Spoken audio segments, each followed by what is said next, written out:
So Push came out in 2009. It is a very, very good movie. It's one of my favorite sci-fi movies. They did a really good job, but essentially the movie kind of throws us into a world where people are born with different psychic abilities. And the story mainly focuses on Nick Grant, who's played by Chris Evans. He is actually a mover, and movers basically have telekinetic abilities. And then there's other abilities known as the Watchers, which are people who can see the future, and Pushers, who are people who can implant different thoughts and memories into your brain. And there's also another one called Bleeders, who basically emit deadly sonic waves, which can cause your ears to bleed, which is, I kind of think that's where they got that name from.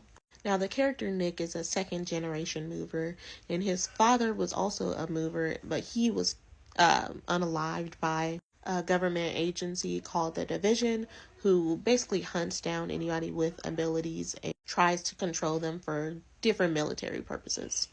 And the character Nick tries to lay low in Hong Kong, but then comes a girl named Cassie Holmes, who's played by uh, Dakota Fanning. And she is a watcher, also a second generation.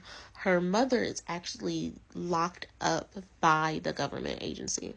So Cassie is looking for a suitcase that contains a drug that enhances these abilities. And they team up to find Kira, who's a pusher who escaped from the government agency. But when it comes to that, things aren't exactly what they seem, and there's definitely a lot of different twists and turns. Turns out, um, Matt's, Nick's character knows Kira, so it's definitely a lot of twists and turns with that. The ending of the movie is really good too, and just along the way, they still have to kind of hide from the government agency as well. So definitely give this movie a watch. It's very well worth it.